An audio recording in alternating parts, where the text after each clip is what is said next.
So I saved this specifically for this, right? Got on stage last night, took a risk. Now, I'm not going to explain what the bit is. I'll just explain about the bit because obviously that's the best way to tell a joke, you know? That's how jokes are told. Never what the joke is, but always what the joke's about, right? So, last time I was on stage, I didn't take a risk, right? And I was telling comics later about, like, you know, I was going to say this, but I bitched out. And like, no, you should have said it. This time, I said a thing I shouldn't have said. So, I used the phrase, and it did nothing. Fucking nothing, right? Ghost town. No, but like, do you know what it is? Why don't you just refresh my memory? Okay, alright. So, is a Yes. for anyone in like Yeah. basically Like the equivalent of calling someone. yes it is. I'm gonna have to beep around it, but yeah, it was. I was trying to explain how Nazi was like teaching me new ways to be racist. And I was up there, and if there was footage, you can see me hesitate, and I go for it, and then there's fucking nothing. And then afterwards, I'm speaking to some of the older guys, not older comics, but like still the same level of experience, but older guys who have different senses of humor. And they're like, yeah, look, we thought it was funny. Stay away from Yeah. I thought it would be like not fine, but like, okay, it's a risk. If it pays off, then it'd be like, all right, cool. But yeah, no, shouldn't have done that. But wanted to save that for this, and I'm going to beep around all the main details so that I don't incriminate myself here. But yeah, that's... What, you want me to congratulate you or something? No, I just wanted to tell you about it. Okay. Yeah. So yeah, that was for being back for the first time in a while. So Yeah. obviously, you know, like nervous and shit. Yeah. But nah, it's good. We're going back. So yeah, tomorrow. I'm going to go back tomorrow as well. Yeah, good. Sunday. So yeah, 3 times in a week. But back on track because, as you know, very, very busy. Back into the grind. Good. Back to, yeah. Yeah, you moved houses now. No excuses. Yeah, no, moved studio. Yeah. We're moving up because we're making money, not because we're trying to spend less on rent. Did you tell them about what happened? The car? The car, I said it on stage. Oh, okay. Because I was trying to like find a way to rant and riff about it. But Yeah. nah, I haven't said it on the show yet. Yeah, fair enough. You trying to out me? Is that what's happening? No, just curious. Like, because technically you do have another excuse. No excuses, right? Oh. Fucking Rent-A-Bomb has come in handy. Yeah. Bro, I'll just like, dude, that fucking car, the one that I've got now in replacement for the mysterious thing that happened to my current car, is fucking shit, dude. No electronics, 2003. The key is a fucking door key, alright? No Bluetooth. The boot doesn't stay open. Oh, that's right. You got the wind down windows and Yeah, everything. wind down fucking windows. I have to do this shit every single time in the drive-thru, dude. So at work, someone knocked on the window on the other side, and I'm like, for fuck's sake, and I have to reach over and wind it down. It's like, just go on the other side, cunt. Like, how hard is it? It's harder for me. And I think he knew. To some extent, he fucking knew. But he made my day just like a little bit more annoying.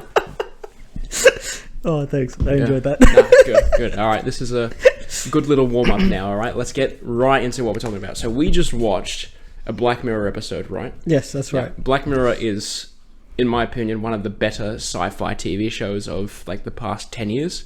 And this particular episode, here's how I always pitch it to people, all right? There's been a technology. So they're all, if you don't know, Black Mirror is not a TV show in which it's a ongoing plot in different episodes. It is in fact contained stories with like a couple of like It's an links. Anthology. That was the word I was looking for. Thank you very much. It's an anthology series where like short stories are being told. By short, it's like 40 minutes, an hour and a half sometimes. Ugh. And this particular one, I pitch it as, hey, there's been a technology apocalypse. There's this like signal that's been going out. It's turned everyone into like iPhone zombies. So everyone's like 9/10 of people are like running around and they've got their phones out and they just can't help taking photos and videos of shit going on. And this is about this woman. She's a survivor of this. She's got amnesia. She's trying to figure out what's going on and she's trying to get to a safe zone. And then people go, oh yeah, you know, that's pretty interesting. And now we're just going to spoil what happened in the episode because... Look, if you plan on watching it, pause the episode and go back. If there's anyone actually who hasn't already seen it, who we know listens to the show, just go watch the fucking episode.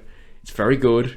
Makes for very good, like a very good thriller sci-fi. There's always there's something extra going on with every single Black Mirror episode, right? Like some sort of theme or some sort of like point, and it's always like not always, but it's a little thriller-esque sort of. Would you agree? Yeah. Yeah. It's like, yeah, sci-fi kind of dystopian kind of. Dystopian, yes, good. He's like, you know what we'll do? I'll do most of the talking and you fill in the words that I forget, and this is how we're going to run the show for this episode. Because that's the kind of vibe I'm feeling, because I know you've had a long day of work. I've had a very busy day of just getting shit done, and we're a bit low energy, but I know what happens on low energy episodes, so we're going to make a conscious effort to like either be funny and get to a point, or be loud and energetic, or just something, because I've heard what happens and it's not good. Episode 24, Moss, fuck you. It wasn't your fault, but fuck you. Well, we've got a little bit of a plan for the episode, and the topics are good, so I'm hoping that will carry us through the kind of tiredness we're experiencing. Yeah, good. But yeah, it is kind of late. I'm supposed to go to bed in like an hour. So well, it's a good thing that they've got 55 minutes. This is end of this episode. I'm going home and going straight to bed. Yeah, nah, fair enough. I might go straight to bed too. Yeah. But we'll see. Oh, I have to release this because there's no episode this week as of the recording. You released? I haven't released it yet. No. So I'm going to be listening to this in the morning on my way to work. If I get what I say I'm going to get done, then yes. Yes. Okay. Yeah. All right. That's good. But I mean, you should wait a week so you forget what we talked about, and then you're like, oh shit. And then what you'll do is you'll fill in the answers of things that you think that I'm going to say next. Yeah. So like you answer a question, if I ask you, what do you think of this? Then in your head, you'll think of the response, and then you'll hear yourself say the exact same response. Like I've done that before, where see, I thought you were releasing me next week. This no. This one I'm fast tracking. This one. Yeah. Okay. Because remember when I told you like I don't listen to the podcast all the time because I need stuff to listen to in case. Like, yeah. Well, no, I don't have you to listen to tomorrow. What do you mean? There's I don't know. There's other episodes, dude. Actually, that's true. Actually, yeah. Mark Zuckerberg went on the Joe Rogan Experience, and I'm not going to elaborate more on that because I actually already talked about it with Moss like a couple hours ago. No, on the last recording, but that's going to release in probably like 2 weeks from now. Yeah. So bit of a weird timeline there. Yeah. Anyway. The episode's called White Bear, alright? Oh yes, we're back to Black Mirror. Back to Black Mirror. So, the ending is arguably the most important part of the episode. And after we finished watching it, so before we started, you told me, oh yeah, I've seen this one. And I'm sitting there going, fuck. Like, I wanted to get you with the shock, with the surprise of what happens at the end. And then the end of the episode, you're like, oh, by the way, I hadn't actually seen the ending. I'm like, it's the best fucking part. Like, what do you mean you haven't seen the ending? So, like... Do you want me to tell you why? Yeah, you can tell me why. Well, when I originally watched it, I was drunk as fuck. Because, like, Black Mirror episodes are just kind of like that. You just kind of, I don't know... You just got to be in a non-sober state. Yeah, it's a bit of a... It's not something you should be... If your go-to is to see Black Mirror, like that's your way to relax, you're a psychopath. Well, yeah, I think the first time I watched that episode, I was at the gym. So, I'm going for a run watching that shit. Anyway, normally when I watch these type shows and these type of lengths of episodes, I normally like make kind of a night of it. You know, I'll have a nice meal and get some drinks going and stuff.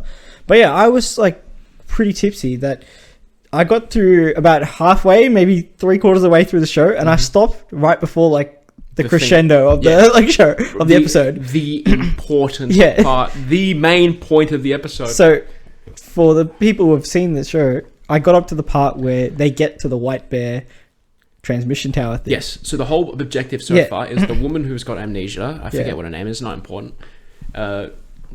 She's trying to make her way to the transmission tower with another survivor, and they've gone through. They're being hunted by other people not affected by this signal that's turned everyone into zombies, and they've almost made it. And the goal is to knock out this cell tower to basically subdue like a sort of like an EMP sort of shockwave to like, you know how like EMPs destroy free electronics. The people, yeah, exactly. So they get there, they go through like fucking hell to get there, like being hunted and shit. They're about to burn it down. These hunters come in, they attack them. It looks like they're about to win. She gets a hold of the shotgun. She fires it. What happens with the shotgun? Oh, come on, don't look at me like that. We just fucking watched it. No, confetti came out. Confetti came out and she's like, wait, what the fuck is this? It's not a real shotgun. And then the facility opens up and they're on stage and there's people applauding. right? And it's revealed that she gets strapped into this chair, and it was all performance. Everyone's bowing. She's confused as fuck, like anyone who's listening to this but hasn't seen the episode. And the director of this, I guess, performance, he comes out and he's like, "Hey, I bet you're pretty confused what's going on." And then he basically plays a PowerPoint presentation and shows her like, "Hey, these are your crimes, and you're actually a very horrible person." Now the audience watching, like inside the show, watching the performance, knows all this, and they're playing along. But the people watching it as a TV show, like you and I, don't know. Well, I knew because I'd seen it before, but like this is like the main reveal that she's actually a horrible person, and everything that she's gone through to get to that like radio tower is like in line with The how script. both. So she abducted this like 6-year-old girl with her partner, and then she filmed him like zip up, like trap the 6-year-old girl in a sleeping bag and set it on fire, like just killing this kid, right? Yeah. Now there's like, the court rules it as, okay, this is she's arguably worse than him because she's standing there filming along, like basically enjoying it the same way other people are watching her like go through the whole not the motions, like the apocalypse sort of setting, because the whole thing is fake. Yeah. They call it like the White Bear Justice Center. Yeah. Yeah, so it's like, if you imagine like a town that's like a zoo. I think it was Justice Center Park or something. Oh yeah, Justice Park. Yeah. That's it. Yeah, White Bear Justice Park. So this town has been like boarded up, and now I guess government funded, because there's no way it's like private citizens doing this. Yeah. Yeah, there's no fucking way. So they so she's locked up, and she's in this facility, but because she has amnesia, she doesn't know what's going on. So they're supposed to. The point of this is that they're emulating like the fear of this like 6-year-old girl who doesn't know what's going on. Yeah, and like it's pretty fucking chilling. Yeah. Yeah, it's pretty fucked up. But it's supposed to be. Yeah. Yeah. So now, after the whole thing is revealed, they put her in like a Pope car, right, with all like the glass windows and shit.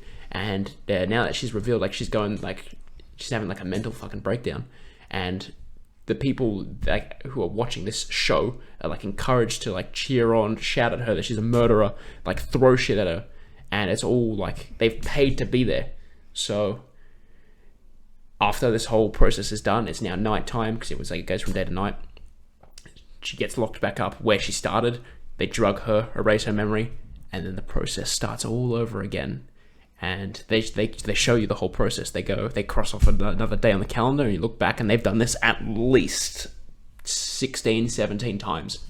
Yeah. So, like, now here's a good ethical question: who's worse, her or the people who are punishing her? Like, going through that psychological torture, is that a justified punishment in your opinion? Oh, fuck. Oh, man. I wasn't ready for this. I know. I was hoping you weren't ready for this. Nah, I'd say, I don't know. It's never, like, trying to, like, get justice for victims is never, like, that girl's never going to experience justice. She's dead. Like, yeah, exactly. Like, who are you getting justice for at this point? Like, so it's just pure punishment. Yeah. So, are they in the right to do so?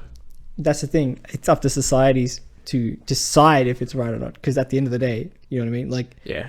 And for us, it's just it's our laws that kind of dictate that. But a lot of our punishments. I want the record to state that you said laws, and you did like the fingers thing with the two thing, like you were like, it's like laws, like there was like it's fake and not real. Like it's like, oh, I don't obey the law, but no, I know. I was laws, making a joke. I was making a joke. I'm making fun of you. Are like legal standings and guidance, but at the end of the day, people interpret and, you know, act upon them, and that's why you are convicted by a jury who then also, I mean, they also do a thing, like the courts also decide your punishment, which is also through a jury. But then, like, let's see, who's the guy, the judge? That's the judge. The judge.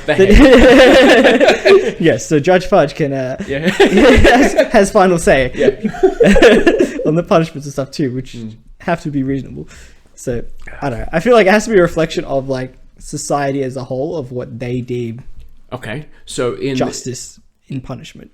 Yeah, so It has to reflect, the general consensus of the public. in universe, right? In the different Black Mirror episodes, society is held at different Oh yeah, for sure. Yeah. like very different. Like there's one episode, 50 million merits, where it's like now society's like everyone's like riding bikes to generate points to then get Spins. slightly better like avatars to like look at while they're riding bikes. It's just an endless cycle. Yeah. And then you can break out like in this talent show, and it's supposed to be like commentary. Yeah. So I guess the commentary of this episode is like saying, if people go too far, not too far, like if society declines that much to the point where like everyone's on board with cheering a murderer for fun, Yeah. like, But that's the thing. Like, so part of our justice system is actually rehabilitation. I don't know if you know this. oh yeah, they're not rehabilitating her at all. Yeah, exactly. That's like out the window. But that also tends to be the views of people when people commit crimes against children. Yeah. If she had murdered a dude or something, Way less. no one would have given a shit. Like, So because they view the child as like this innocent, like this innocent life. for sure. Like there's nothing that the child could have done to deserve that or even to prevent that. They were just a victim of circumstance, and the circumstance was just really fucking horrible. Yeah. Yeah. And now you actually do see this in our society, where parents would go that far. Like they are the ones that would go and kill like the person who like abused their child or something like that. And then more often than not, people go, "Yeah, that's justified." Yeah, exactly. So I think that example is just taken to the extreme. Then. Yeah. It's like society is doing it. Oh yeah, as a justifiable action. Yeah. If that wasn't okay within their society and law system in the episode, then there's no fucking way they would have allowed that. Essentially, what is an amusement park? Yeah. So, fuck yeah. This is a comedy podcast where we make jokes. But sometimes what we talk about is really dark, and that's that.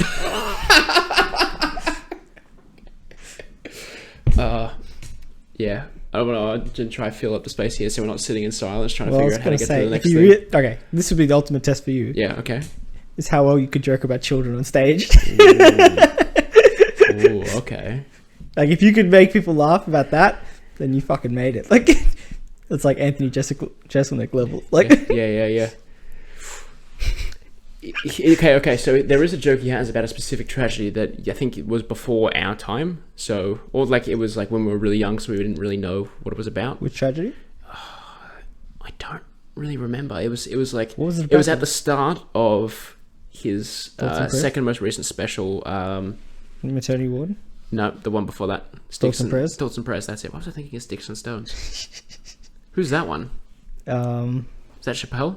Yeah. Yeah, okay. So, Thoughts and Prayers. It's in like the first 5 minutes. He makes a joke that has 3 different layers. That was the kid drowning. Yeah, that one. Yeah. That one. So, yeah. I think in order for me to be funny like that, some more children have to die. Like, realistically, we have to make that sacrifice. And I'm going to have to make fun of it. That's just the rule. We've established it on the show, so it's okay. If anyone complains, I'll be like, no, it's fine. Listen to the podcast. We've covered ourselves. We're good. You've got no hope. You got no chance. I'm sorry, man. You're a guest. Bro, just had a sick joke. Yeah. All right. It better be good if you're laughing at it before you tell it. All right. Another job that's more difficult than teaching. Yeah. Being the one teaching the suicide bombers. Let's get into that for a second, all right? So, earlier this week, you sent me a news article about a woman who got shot at Subway. Oh, yeah. Right? And it was because they put too much mayonnaise. Yep. Now. This is America. This is America, right? Rewind about 2 weeks, and we're on a night out, and one of our friends... Okay, I'll call it now. Do we out them? Who said it? They're all teachers. Like, it doesn't matter who you are. Yeah. However... fuck it, alright. So Sarah, right? Previous guest of the podcast. Like, she makes a bold statement. She goes, teaching is the hardest job in the world. Dazz and I look at each other and we're like, we just spend the next 5 minutes listing off. So I've bought the list here today. And at the top of the list is, like, most recently, the woman who gets shot. Fast food workers. Yes. A much harder job, it seems, than being a teacher, because while yes, you could get shot, that is actually only, like, specific to the region of the United States. But you're not going to get attacked by people that you're helping or serving in a classroom anywhere else in the world. Fast food workers are pretty abused just globally everywhere. Yeah. Unless it's like, I don't know, I guess is because I know manners are a very important thing in like Asian cultures. So do they get abused? Not as much, I don't think. I mean, they're abused in different ways. They're abused in like 18-hour shifts. Yeah. But anyway, all right, let's get on. Are we actually going down this list? Let's get down this fucking list. Well, all right. Clearly some of these are higher than others. Yes, absolutely. So I didn't. There's no particular order. This is just how we wrote them. I just said all emergency service workers immediately. Police, firefighters, paramedics. Every single one of these jobs is harder than being a teacher. Fuck you, Sarah. She's not going to listen to this. And we're saying that knowing people in those industries. Like, yes. Yeah. Like we know plenty, and they can test it. If any of them heard that someone said that being a teacher was a harder job than that.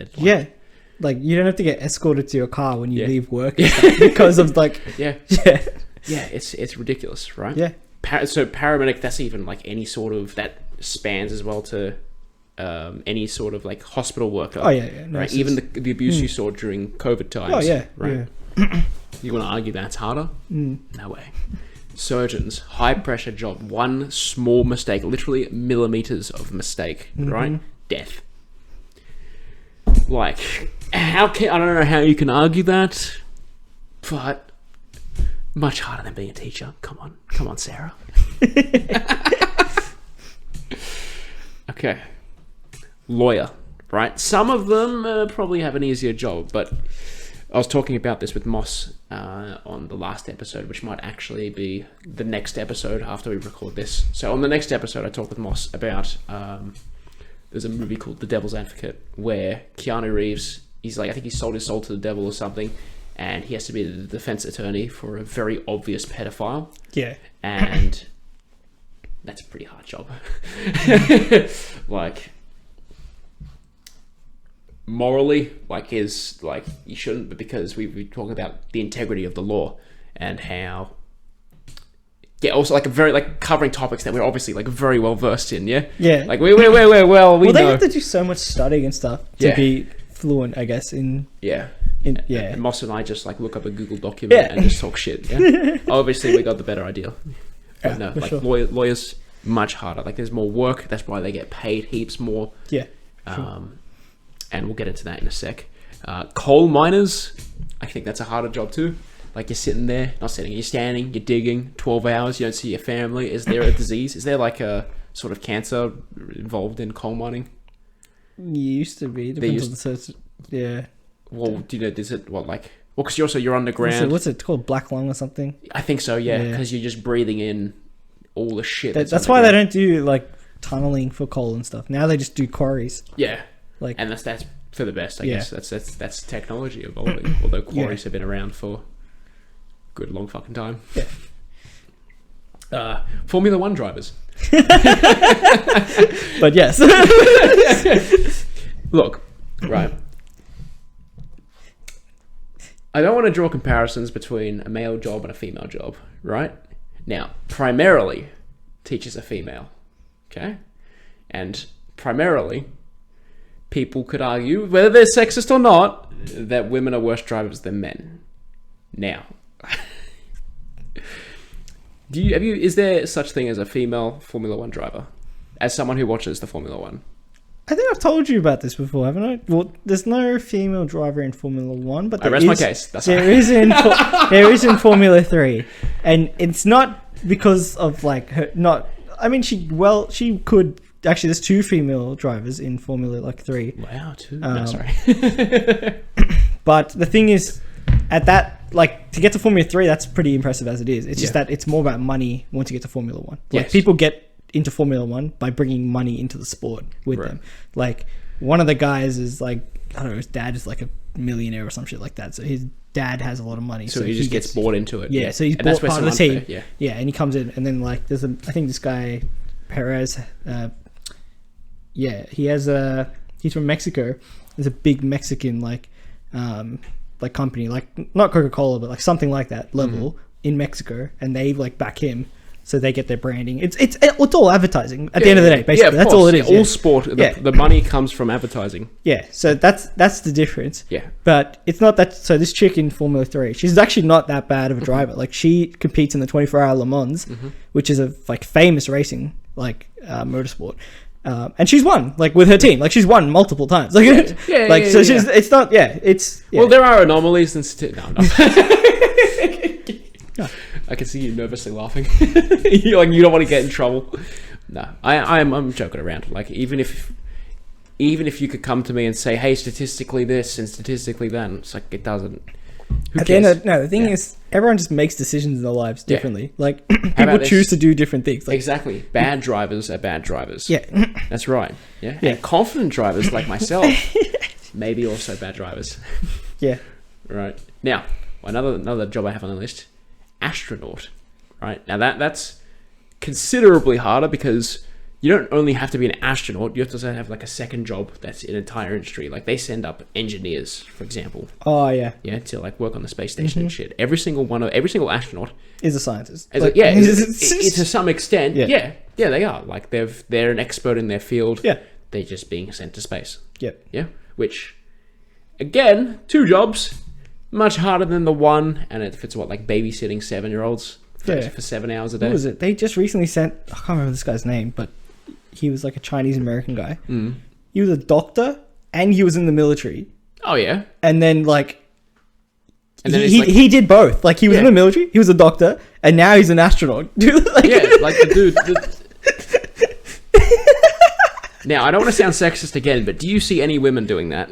Oh, there's plenty of female astronauts. Yeah, but do you see any medic, like doctor and soldier and astronaut? I don't know. I'm just saying. It's not that easy. Like they're just. I don't know. I'm not saying it is easy. I'm just saying, like you I don't told see. you, it's people make different choices. Yes, statistically. Is that what you're saying? What I'm saying is, do you see many women that are comedians? What to me it sounds like is what you're trying to say is, do you see any women that are funny? Now, No, that's not what I meant. I'm just saying, women tend to go into more secure, stable jobs. which is fine, Yeah. right? But that's where the illusion of the pay gap comes from, because they take. You don't need to educate me on this, man. No, I know. We're discussing. All right, we're educating anyone who's listening, and we know it's going to be you and me tomorrow morning. Yeah, so it's fine. It's fine. It's like no, we can have a whole episode about like we should have Sarah back and debate it. That would be funny. Well, I don't even know if she believes in it.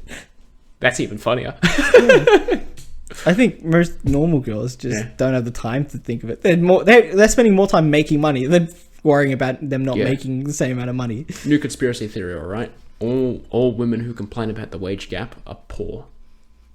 What? Yep, that's it. That's what it is. Because if they were rich, they wouldn't be arguing about the pay discrepancy, like from men get paid more, because they'd have money. They don't give a fuck, right? So it's only these broke bitches complaining about, oh, I don't make enough money. Well, go get a better job then. Problem solved. I hope that pissed someone off. Right. Now, actually, you brought up the doctor, surgeon, astronaut. The doctor, soldier, astronaut, right? Mm-hmm. I've got any military personnel, right? Yes. Any sort of, like, foot soldier. I mean, I guess maybe... The guy packing the food. Yep. The guy on the aircraft carrier that points, this battle is that way. Yeah. That's a good joke. He's a hero, yeah. It's because all of them go through some sort of basic training, right? Well, that's a lot of sacrifice when you think Yeah. about it. They're spending a lot of time away from their families and stuff to serve. Yep. So yeah, and that's actually the most important part about it is it's selfless. It's for your country. Yes. Like that's where private militaries don't make like the same. They don't have the same efficiency. No. Because it's not the same passion. No, it's more like it's money. It's greed. Even like what about like mandatory service? So like part of being a citizenship. Oh yeah. And they say, all right, you have to have 2 years in the military, for example. Like, I can't remember. There's a country that does that. Israel does it, I think. Yeah. Look, it's not bad. It's not like you have to go fight on the front lines. It's like you just fulfill the roles that are available that you will fit in. Like maybe, I don't know, you might be a communications officer or something. Or like there's a lot of jobs in the military. It's just most people just when they think military, they think of like frontline fighting stuff. Or like, just like soldiers and shit. Yeah, like some like, people, some people doing think the of like fighting, fucking Gallipoli. Yeah, Yeah. yeah.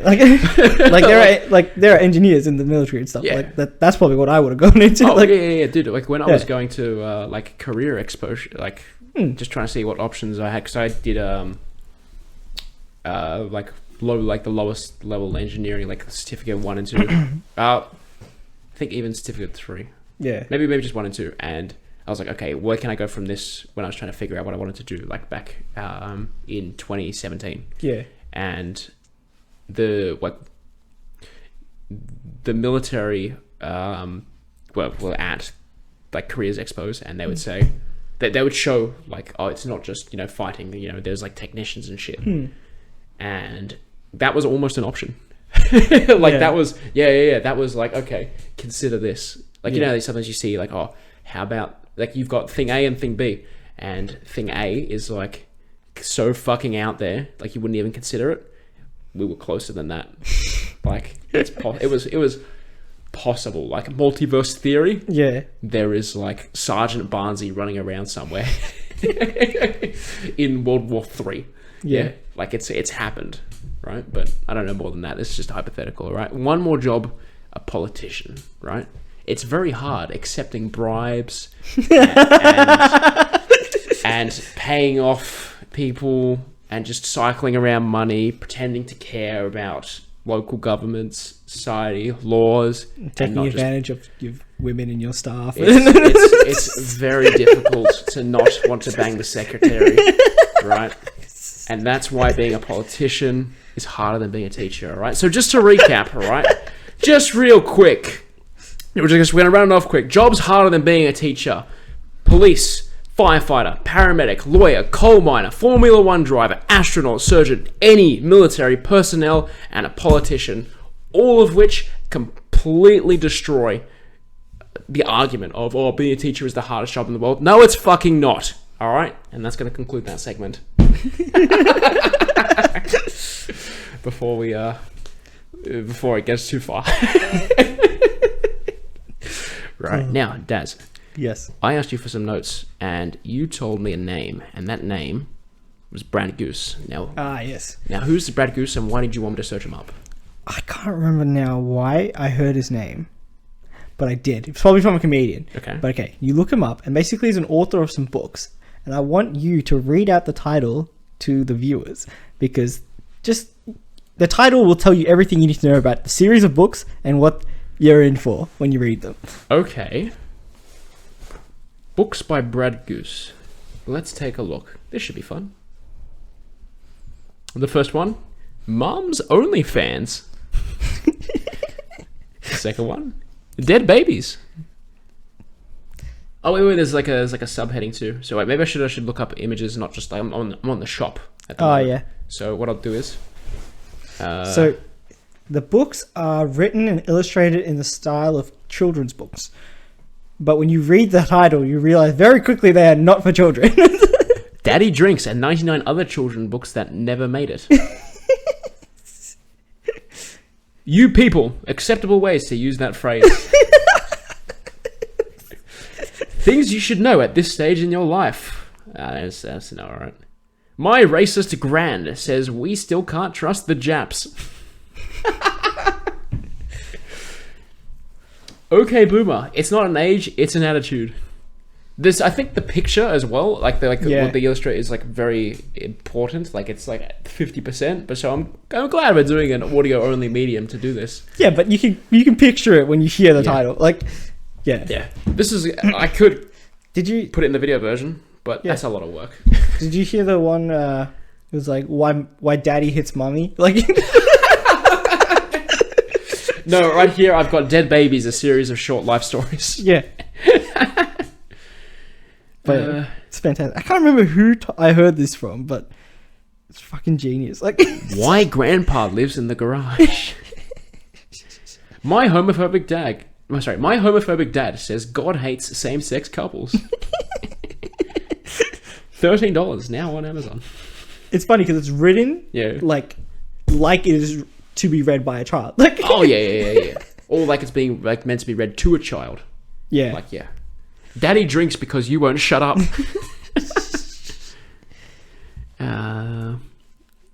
Child services, they're coming for you and your big sister too.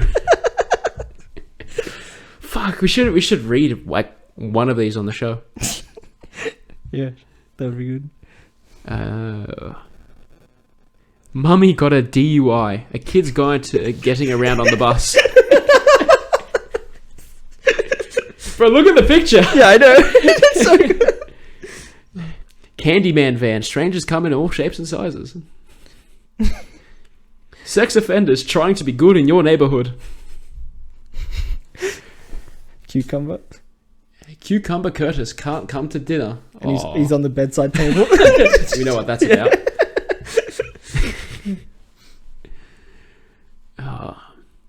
How cows become burgers. Follow along from farm to table.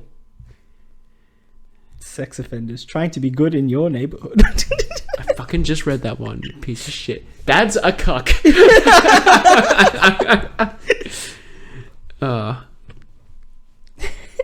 We're not camping. Mum and Dad lied. We're homeless.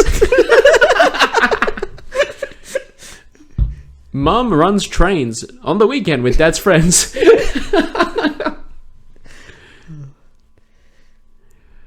Ooh, let's see. I've already saw child services. Uncle Bob can't wait to show me his knob. Alright, you do one more and then we'll discuss. Meet the Karens. What's the subheading? They're angry and they demand attention. Yeah. I'd say that sums up Karen's pretty well. Yeah. But like sometimes you need a Karen attitude to get shit done. Like that one time when us and a bunch of our friends, we went to that cafe and they gave us our food but not our drinks, and they still insisted that we waited another like 10-15 minutes after we'd finished eating for the drinks to come, and then we had to bring the Karen attitude to the counter. So without naming names, we summoned our most Karen friend to complain to the counter, and they got shit done. Like we didn't have to. Because like they were pretty insistent, and if we didn't step in, I'm sure there were some people in the group that were willing to comply and then just wait because it was easy not to fight. And the face that you're making now says that you know something that you're going to say, because maybe it's in fact an admission of guilt because you are the person that I'm describing. No, the thing was, I got a coffee, so my coffee came with my breakfast. What the fuck? So like, I forgot about that. Yeah, you were good. I was good either way. Like. Yeah. Yeah. No, so I was just fucking enjoying the show. Like, yeah. Dude, I had an $18 milkshake that never came. I saved money on that because I was able to eat my shit. For like, no worries, yeah. Just drank water. But no, that wasn't ideal, and we're probably never going to return there. We're not going to dox the business either. Not that anyone's good place listening. for breakfast, to be honest. Like, I recommend it. Oh no, it was good food. Terrible service. That time. Honestly, I don't even know why. It like looked like a standard. Like it wasn't like overly busy or anything. It looked like standard. Like like amount of people at the business. Could have just been a mistake. Yeah. But it's like once it was done, it's like that's it. Yeah. Yeah. But yeah, we're not going to return there as a group. No, for sure. But no, that was a good tie into the last book. No, Brad Goose. All right, I'm going to check him out. Add him to like the reading list. It'd be a good Christmas present for people. You know what? That's actually a very good idea. Merry Christmas, Dad. Why Dad's hitting Mum? And why it's your fault. It's like, why you give me this? So yeah. Oh, hey, yeah, no, that's good. They're very good. So, you pitched to me a segment while we were off air called Embarrassing Stories. Oh, yeah. Now, how embarrassing do you want to go? you want me to go first? Yes. Do you want us to do one each? Or? Yeah. We can do. We'll do one each. We'll save the. We'll make it a recurring segment. Yeah. Don't like blow your load too early. Yeah. All right. I'll go for the good one then. Good one. So yeah. So one of the most embarrassing stories I have was I was going to the Post Malone concert in Melbourne a couple of years back before the pandemic. Right, of course. So I think it was my brother and Sheldon, who you guys will meet soon. Yes, he's covered. He's good. Yeah. So the three of us went to the concert, and we went early because we had like just general entry on the floor. So we wanted to get there early so we could be at the front of the stage. So yeah, we got there like I think 3.5 hours early or something. Grabbed a HSP, jumped. That seems a bit excessive because I haven't been to many concerts. So it depends on the concert, but some it's you got to go early. Like some you can rock up like an hour early and you'll be good. But because it was Post Malone, we figured it would be like packed, and it was worth going that early because what we did was we grabbed some HSPs and then we just ate them while we waited in the line. Very good. And then like we got a good spot in the line, and then we were just chatting to the people around us, right? And then like they had us like lined up at the door. Like once we went through security, like security is already ready to go check people out. So we went through security, and then we were just waiting to go inside basically. So, but yeah, we reached the door, and they'd lined us all up, and then we just sat down, got comfortable, and just started chatting with the people around us. And like it's Post Malone, so it's like pretty popular like event, like most like heaps of young people and stuff. Yeah. So we're sitting there, and we were chatting to these really like good looking girls next to us, and then like out of nowhere, my brother goes, "Oh my god," and then points at my crotch. And I got like a giant hole the size of a 50-cent coin, like in front of my private, like right in the goddamn middle, like, and my freaking brother, like an open window. Yeah, my brother, who's a freaking idiot, doesn't even have my back in this situation, freaking points it out to the girls that are next to us, and I'm just like, oh shit, and I just like cover up, and I'm like, bro, what the fuck, and I was like, oh man, you know what? It's because I borrowed my brother's pants for the one time I borrowed my brother's pants and the freaking hole in it. Yeah. He's just like, bro, those are my pants. Now hang on, because this sounds to me like you were the one that caused that hole. Yes. So it was your fault, really. Kind of. The thing is, we wear the same pants. Yeah. And we wear the same size. Yes. So our clothes get mixed up very easily sometimes. Yeah, of course. So yeah, it was my fault, but also it was a mix up. Like it was a mix up. Yeah. I thought it was my pants, it really was his. And he was like, bro, how did you even get those? I haven't worn those in ages. And I was like, once it goes in the wash, like it comes out, and then like it just gets mixed up with all the clothes that go in, it's so like it gets put to dry. It's like how socks go missing. Yeah, exactly. Same shit. So yeah, I was freaking super embarrassed because the chicks around us were like crazy stupid fine. Like, but I've never heard you say that. Yeah. Freaking Ant-Man, man. Yeah. But and then I was embarrassed, but I had to get over it. I was just like kept my legs closed, and it was all good. The girls were pretty chill about it. They weren't like I thought it would be. In my head, I was like, this is the worst thing happen. Yeah. But after about 10 minutes, I was like, okay, this is not bad. Like no one's giving me a super hard time about it or anything. And I was like, it's all good because once I stood up, the hole was like facing down, so then it's like no one's gonna see it anyway. Yep. Yeah. So it was only when I was sitting down you could see it. But yeah, then went to the concert. Concert was great, killed it, went home. But still, in hindsight, like after the concert, like the next day, I was like, fuck, that's gonna be a good story. Like in the future, it's gonna be a good one to tell. Yeah. Because but that's how I go about most embarrassing stories now. Like really, like that's. So I don't want to try and top that. Yeah. But I was meant to have a photo prepared to show you like what the aftermath of it was, but I'll just explain. So. I'm at an arcade with some friends. This is in about 2018. It was a couple of years ago. And the nights out, like going on a night out, like I'm wearing jeans, right? Now these aren't the mix-up jeans. These are my jeans, right? But they're like a sort of like a slim-fitting jeans, right? So they're a bit snug, right? So the whole night goes as planned, right? Just playing at the arcade, all the shit. Like a bunch of us, there's like 5 or 6 of us, no problem. Tickets are won. Someone decides to buy a sort of like a bean bag, like like the like small rectangle sort of thing, the ones that you'd like throw at like athletics day carnivals. Do you know what I'm talking about? Yeah. Yeah, it's like that, except it's like full of like this sort of like jelly substance. Oh, okay. Right? I don't know. It's like a weird fucking buy. Yeah. It's like when you're in an arcade, right? You get shit that you don't actually want because you just want to spend the tickets. Yeah. It was one of those, Yeah. right?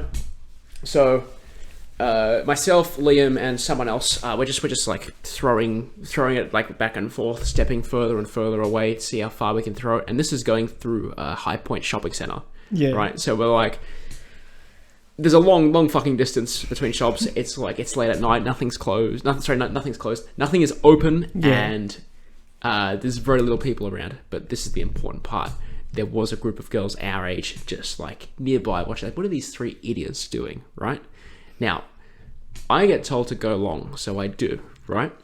It gets thrown, and now I have to lunge to get it. And when I lunge, it's not a tiny 50-cent hole. The entire side here, right? The whole thing just splits at my thigh. Yep. Right? And I'm just like in the lunge. I catch it, right? No problem. They see it. They laugh. I laugh. And I just kind of stand there in the lunge. And I'm just like, it had to be tonight. Right here, right now, didn't it? Yeah. And it's, dude, if I cannot stress how like unrecoverable it was. Like, it wasn't even like a trendy rip. It was like a sex offender rip. Like, this was like a failed strip show, like trying to like rip the pants off, and it just like most of it had come off, but like the entire side from like zip all the way down to knee split open. Whoa. Yeah. So I had to I was wearing a flannel shirt and a jacket, so I had to take off the flannel shirt, like tie it around my front, and just like hide it and shit because we went to Hungry Jack's. We were fucking hungry. So I took after that whole event. I took a photo of the pants, and that's what I was going to show. Not wearing them, obviously, but like you can see, like that's like how the fuck did that happen? Yeah, like, it is horrible. But here's the thing: in the moment, not even really that embarrassing. It was more funny than anything. Yeah, but if it happened to anyone else, like I assume, like major fucking levels of embarrassment, like keeping you up at night levels of embarrassment, like. There wasn't like I'd never spoken to the girls who were like watching us do stupid shit. They'd never seen it. Like it was like a half-second interaction after like the rip, and it's like, yeah, that's unfortunate. But it would have haunted some people that we know. Oh yeah, for sure. But yeah, we need more embarrassing stories, I think. Although look, because embarrassment's a weird thing, right? Because like the same thing can happen to two people, and then just based on personal experience or just like mentality, it could mean fucking nothing. Yeah. So how would like if a story really was that embarrassing, we wouldn't tell it on the show. Not until like after some therapy. Oh, for me, it's time. It's time. Give it enough time, you can talk about anything. I reckon. Yeah. Nah, that's good. I guess we could get to a point where the show is therapy at some point. But we're not there yet, but we can be. But no, that's a good. I like that segment, the embarrassing story segment, because that way, if there's something specifically that happens, we can bring it up. It's an ongoing thing. Yeah, that's good. All right, you got any more notes? I can tell you about my commute to work. As long as it's interesting. Well, yeah. Well, I the way I pitched this to Josh was, do you want to hear about how I almost die once a week on my way to work? What do you mean once a week? What are you doing that's once a week? Hang on. Wait. If you're almost dying once a week, you're doing something wrong. Well, it's not me. There's other people involved. Okay, all right. Yeah, all right, fine. Well, okay, so I drive on the Princess Freeway towards Geelong to commute to work. Right. And that stretch is very straight, and it doesn't really turn much. And I drive in the morning at like 7:30 to 8ish. Right, like peak traffic. Peak traffic, kind of, yeah. And at that time, there's a lot of truckies on the road. And this is where the story gets dangerous. All right. I see where this is going. The way the road is set up is it's 3 lanes heading towards the west. And the right, for like, I think it's like 35 kilometers or something, the right lane is like you can't have heavy trucks in the right lane, basically. So trucks are like limited to the left and middle lane. So yeah, most of the truckies just sit in the middle lane and go at like, they cruise at like the speed limit. the thing is, like, if you're in the middle lane and a truck approaches you, like, it's kind of like common practice to just move out of the way for them so they can keep going. Because they can't overtake you on the right, obviously, because they're not meant to. So this happens. It's pretty common. I always just move, like, stay clear of them, just give them space, all that kind of stuff. But occasionally there are people who don't give them the courtesy and they just sit in the middle and just block them in, and they can't do anything about it. And this can infuriate truckies because obviously they're doing long trips and stuff. Of course. We're talking like minimum 9 hour, 10 hour drives. For them, like, it adds up the minutes they save. Per kilometer under the speed that they're doing. There's that argument of speeding where it's like, okay, what, you're like rushing around overtaking, you save 5 minutes on your trip. It's like, if you're doing like a half hour trip, you save that 5 minutes by like not being reckless, but by like overtaking and shit. But for people in cars that are like 8, 9, 10, 11 hours, then it all fucking adds up.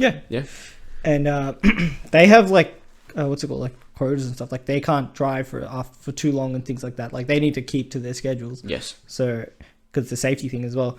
So like, they get super pissed off when people like just block them in the middle lane. Of course. So this has happened like 3 weeks in a row now, where someone's fucked with a truck in the middle of the lane, and the truckies decided to start doing road rage, middle of the road. And I'm talking like pushing people off, closing the door on them and stuff. Like, what do you mean closing the door on them? Like they pull up next to you, and then they just start pushing you into the railing. Like, they just start closing the door on you physically. Like, you either have to brake and get out of there, or speed up and get out of there. Like, you have nowhere else to go. And a lot of stupid people don't even like see this coming and freaking get freaked out when the truck just starts closing in on them. Of course. But if you were smart, you would see the truck as soon as I see the truck move into the right lane or left lane, I'm like, fuck, shit's about to happen. I already know it's coming, like, because I can see when people are pissing them off. And you haven't even had that much experience like on that, because you've like your work, you've only been doing that drive for like what, a month? But that like no truck in the right lane extends all the way to the city as well. So it's further, but I've seen it in the other direction. But so this happens quite often, and then it's like, as soon as I see this shit start to unfold, either I back up, put some distance between me and them.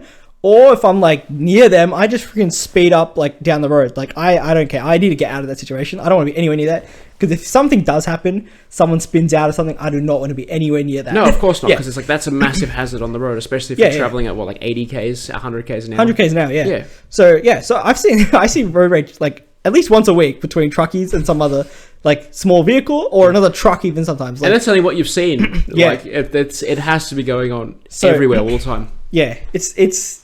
So that's how I almost nearly die sometimes, because I just see the shit unfold. But this week in particular was a crazy one, because the other thing I see at least once a week is highway patrol on these like sections of the road, because people love to speed. There are speed cameras, but people just wait, and then after the speed camera they speed because they know where the speed cameras are. So highway patrol always sets up at least once a week in like those like dead spots where there's no cameras. But have you heard of that rule where when you're passing emergency vehicles with their lights on, you have to slow down? I've heard about get the fuck out the way. Not about slow down. Like, I've seen there was a point in time where it was you had to slow down to 40 or 50 kilometers an hour when passing an emergency vehicle. This has to be before when we were driving, and like when we started driving. Possibly. The thing is, I don't know if that rule still exists or not. For me, I just move over a lane. Like, I just if they're like you're supposed to make way. That's why you see them like on freeways when there's traffic, they go through the emergency lane. Or even like not residential areas, but like in other spots where there's like traffic lights, and they'll be driving in the oncoming lane. No, I get that. What I mean is, like, when they're parked on the shoulder or on the side of the road, like, you're meant to slow down as you're passing them. See, I wouldn't have known what you meant if we didn't play I Spy that one time on the road, and you said I Spy by the last name beginning with S and it was shoulder. Like, I would have had no fucking idea what you said just then. But now I fucking know, and I hate you for it. Anyway, but apparently it was a rule a while back, and then I'm pretty sure they threw it out the window because it was more dangerous than it was doing good. But like, and I'll explain to you why in a second. So, because I'm pretty sure it's not still enforceable at the moment anymore. Because I knew it was back in 2017 was when they introduced it. And what you have to do is you have to slow down And it makes sense on like 60-kilometer-hour roads and shit. Like it's not that fast. But Yeah. people slowing down to 40 on like a freeway. Nah. From 100 to 40 Nah, or 110 to 40 in some It's cases. a big fucking difference. And it was causing accidents. Of course it was. Yeah. Like the thing is, and the reason was that people freaking cars slow down very quickly, right? But trucks can't slow down that quickly. Nah. So it was causing massive accidents with trucks like just trying to swerve, dodge, crash, like hitting people, all this stuff. Yeah. Basically, this happened to me on like, I think it was Tuesday. So I'm driving down the Princess Freeway. I've got Waze going, so I can see when cops are like up ahead and stuff. And there were reports of cops up ahead. I was like, oh, okay, fair enough. So I was like going a bit slower than I normally am. I'm chilling in the left lane. It was clear on my right, and in the right lane it was just empty. And there was a couple trucks and stuff up ahead. And then I can see the flashing lights in the distance. So I was like, okay, here we go. And I was like, I should move over one lane, give them some space, jump in the right lane, and then in the distance I see some like red lights flash and like some brake lights basically going off for a second, and then I was like, oh, this doesn't look good, in the sense that like I was like, people are gonna be slowing down up ahead, the right lane's empty, I'll just jump in the fast lane to go from there. Jump in the fast lane, and as I'm going like closer to the police car, I can see smoke, right? Oh, that's not good. Yeah, smoke. Like, visible, white, cloudy smoke. Like, to the point where it's starting to obscure your vision. Right, as yeah. well, yeah? And I was like, oh, shit. This is like, warning flags. This is, like, going on right now. I'm like, shit, I gotta be paying attention right now. Yeah. So I was just like, okay. I slowed down a little bit, because I was like, we're getting towards the cops. So I was like, I'll just, like, roll, like, and I rolled to, like, 80 down to 60. Then I can see big red lights just going on, and then I can see more smoke, and basically what I can see is 3 trucks, like B double trucks, like have slammed the brakes, their wheels are locked up, and their tires are screaming, and freaking smoke has been created from them. Yeah. And I was like, holy shit. And this is like right next to the cop at this point. Like they're braking right next to the cop. But for me, I was lucky the right lane was completely empty because the trucks can't merge in there anyway. So I just like kept going, went past all of the smoke on my left, and all the cars slowing down and stuff. And I was like, fire, that was so dangerous. And I realized what happened was there was a small car at the front of the line of trucks that just jammed the brakes when they reached the cops, basically. And then it just caused a like domino effect where all the trucks had to slam on the brakes. Yeah. One after the other, because they all just follow each other as well. Yeah. And it was like, when we passed, like as we were passing the cops, I was doing about like 50, they were doing like 35. Like, right, yeah. They were going real slow past the cops because like of that whole incident. And I was like, fire, that was dangerous. Like someone could have had a serious crash there. Yeah, like it wasn't like all that smoke and shit was there, but that was just tire smoke. Thankfully, it wasn't like an accident. No smoke. collisions. Yeah, because you said white, and I was like, okay, smoke is normally a bit darker, especially if it's like a fire, like a car. So well, it's good. It's at least. Like, truck drivers are probably the best drivers, because they drive trucks all the fucking time, So but that's the thing, people don't understand, like, they only think of themselves when they drive. They don't think about the people around them when they're driving. That's the thing. Like, more often than not, yes. Yeah. I agree. Like, people aren't saying, oh, someone's merging, maybe I should give them some room so they can merge onto the freeway. They're like, oh, shit, this guy's gonna cut me off. Like, dickhead. Oh, dude, last weekend, right?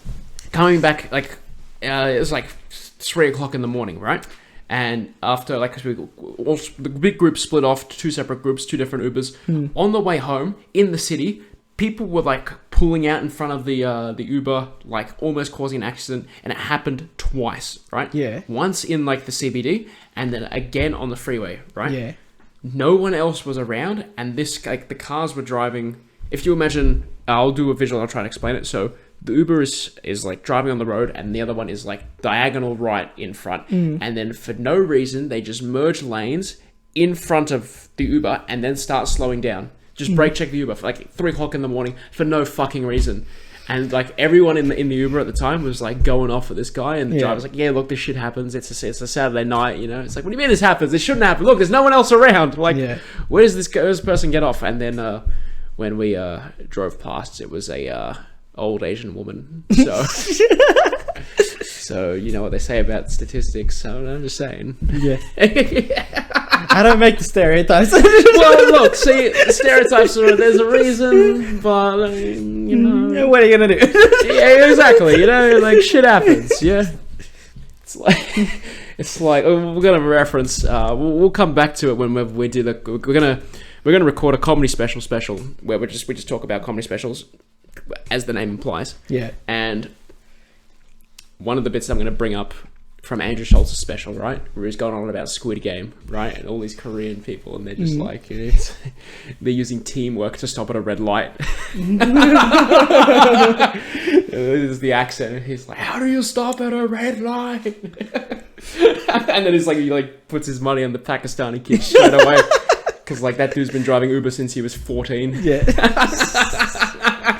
Like, it's such a good bit. Unfortunately, it's not timeless, but Squid Game was so fucking popular that it worked even like a year and a half or 2 years later.